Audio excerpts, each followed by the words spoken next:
After fully watching the Kenobi show, I've realized that not everyone is familiar with a character like Reva. Casual viewers are wowed by the concept behind the character, but fail to properly critique the shortcomings made in the execution. I've decided not to make a video on the faults of her character. That's a later video. And instead, for now, I will establish a proper example of Reva done right. Now, what character also seeks to overthrow their evil boss? Well, I got just the character to analyze. Starscream is one of the most popular backstabbing tricksters in media, similar to Loki before he was cucked. Starscream focuses on achieving power by usurping Megatron and becoming leader of the Decepticons. In every incarnation, he has cleverly considered and capitalized on every advantage that he is presented with. In contrast, Reva let a rogue Jedi be killed by her fellow Inquisitors, while Starscream would seek to figure out a way to use the rogue Jedi to further his goals. How do I know this? Well, take Transformers Prime episode Operation Breakdown, where Megatron orders his army to not save an ally captured by humans. Seeing the opportunity, Starscream leads a rescue mission to go save Breakdown, making sure Breakdown knows that Megatron left him for dead while Starscream wouldn't. Now, the rescued Decepticon has doubts of Megatron's leadership, leading to the potential of allies that favor Starscream over Megatron as a better leader. This isn't the only example. Knockout is another Decepticon that Starscream makes deals with in order to further his goals. Ensure Megatron is kept in a coma, and Knockout gets to be second in command. After leaving the Decepticons, he continues to make similar deals not only with fellow rogue comrades, but also Autobots. Starscream never ignores the potential of allies, while Reva ignores these opportunities, including ones with her fellow Inquisitors. We know Inquisitors seek power, so why not try to win them over with the potential of opening up spots for a promotion by killing their boss? Fifth brother is unlikely, but maybe the fourth sister might. The difference in strategy between Starscream and Reva shows in their results. While Starscream gains a taste of that leadership, Reva couldn't come close to killing Darth Vader. Then again, is that their actual motivation?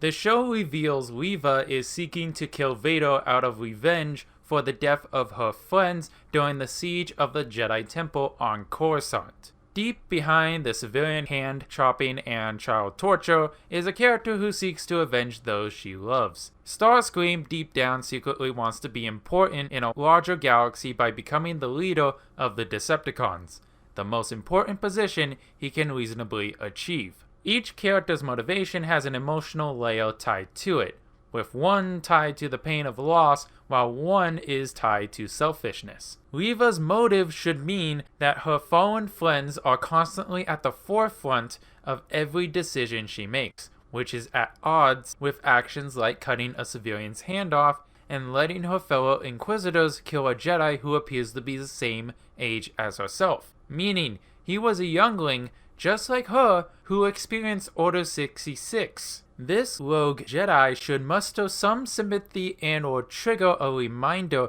of her motivation for revenge, but we don't get that. This breaks the rules established with Reva's characterization. The inconsistency with her actions to her motive highlights the narrative break with Reva that many viewers find a deal breaker. The actions made by Reva would be looked at as horrifying events from the perspective of her childhood friends, who were raised by the teachings of the peace-loving Jedi. Starscream has different limitations, allowing him to get away with horrible acts of murder and betrayal, unlike Reva. The rule for Starscream is that he will always keep working toward ensuring his own survival over everyone else, which ties into his selfish motivation to be important. And I cannot believe that you take our alliances for granted, after all I have done for the Autobots.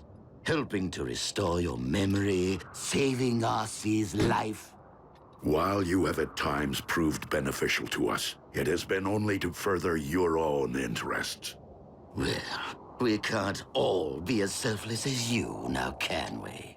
When cornered, Starscream often begs and pleads in order to win the cooperation with others. He has no shame because he only cares about himself, and it's kept him alive in deadly situations. He will be a good prisoner that can be left alone, but then will sneak off to gain an advantage over his opponents. From armor that makes him invincible to getting a cheap jab off an opponent who wishes to kill him. These are acts that don't break his characterization. The motivation of Starscream lends well to the role of a villain, allowing writers to freely have the character do horrible acts that won't break his consistency. The motivation of Reva has her most villainous actions break her character, especially when it doesn't lead to her getting closer to realizing her goal of killing Vader. Resorting to torturing Leia instead of giving her to Vader, which would mean Vader now has bait to lure Obi-Wan into a trap with, is incredibly counterproductive. This suggestion of mine would win Vader's trust, allowing her to get his guard down for a higher chance of successfully killing him. Reva could even recruit Leia since the 10-year-old girl has the useful power and connection to the Force of rejecting Force mind read, or more likely, recruit Luke as a Padawan in an effort to gain a new ally to help her kill Vader, which is something commonly seen with Sith characters. These suggestions remain consistent with her motivation, sparing others where Vader wouldn't, and using it as a strength against him. Starscream hypothetically torturing Leia or letting the rogue Jedi die wouldn't be character breaking. But he wouldn't, as he considers the long-term consequences. Which leads into my next topic. The writers of Kenobi purposely defy the rules of the universe in order to keep Reva alive, leading to her feeling detached from the story. Every action will lead to consequences. Without a character feeling the whiplash from their actions, they become uncanny out-of-place agents of the story. Reva cutting off a civilian's hand on a planet run by someone outside the Empire and not suffering consequences is bewildering to see. Starscream keeping Megatron in a vegetative state so he can rule as leader leads to him being brutally beaten. Reva gets stabbed not once, but twice. Getting stabbed as a child has no effect on her physical ability as an adult, and only slightly slows her down from her murderous pursuit to kill a child. Starscream continuously gets hurt and takes time to lick his wounds, forcing him to make deals with his enemies and even permanently crippling him from his ability to transform and fly. Characters being aware of the consequences of their actions avoids them being out of place as having plot armor. It also has the effects of improving the characters in terms of intelligence and adding needed depth to them. Starscream is commonly looked at as an underdog, and who doesn't love an underdog? Him losing his ability to transform makes all his gains in future more commendable on his part. He spares a trapped opponent as the opponent did the same for him last time they've met, opening the continued possibility of making deals with the faction. A deal that leads to the scenario of him using a fake dummy to distract them as he robs them. With super speed, he has the opportunity to kill his enemies, but chooses to focus his limited time on stealing important items to the plot. Every gain and loss made by Starscream from these events keeps the audience invested as every action matters, while Reva doesn't gain such interest. Riding around punishment for Reva gives her the perception of her being protected through plot armor and leaves her stagnant as a character. Reva misses out on opportunities to prove her strength as a character and as a competent agent in the world. For example, if she did suffer consequences for hurting a civilian, then we would see her cleverness in convincing either the Grand Inquisitor or Jabba the Hutt not to get her killed. If she actually did go for the kill shot on the Grand Inquisitor, then she would have to cleverly come up with a reasonable story and crime scene to convince everyone that Obi-Wan killed him instead of her. Showing her find a ship to Tatooine and recovering from her wounds will allow us to see her ability to adapt to the situation and be self-sufficient. All these potential scenarios were robbed of her due to the writers not wanting her to be depicted as weak or be labeled as extremely villainous, which they fail at. I know this show doesn't want this because she bounces back from lethal injuries and is told by the protagonist that she deserves redemption without addressing her crimes, not including the ones she has likely made after years serving as an Inquisitor.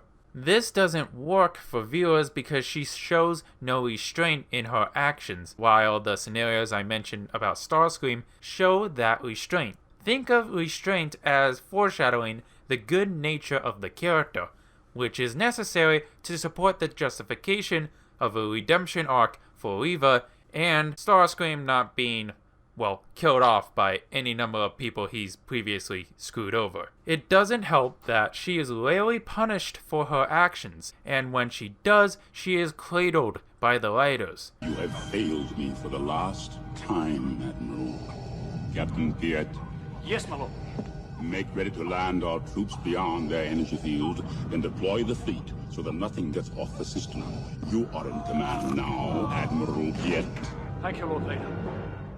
Starscream has the opposite problem, being beaten and undercut for decades across multiple stories and interpretations of the character. Writers don't hesitate to leave Starscream in the ghetto and for him to really feel the pain and shortcomings of his actions, leading to his high popularity amongst fans. The popularity propels Starscream to be one of the most popular characters in the franchise, appearing in stories that don't even feature other popular characters like Bumblebee. In contrast, Reva will be swept away due to lack of engagement by audiences, and will join other cradled favorites like Rey and Captain Marvel. One isn't being called back to reprise her role, while the other has to share the spotlight to her own sequel.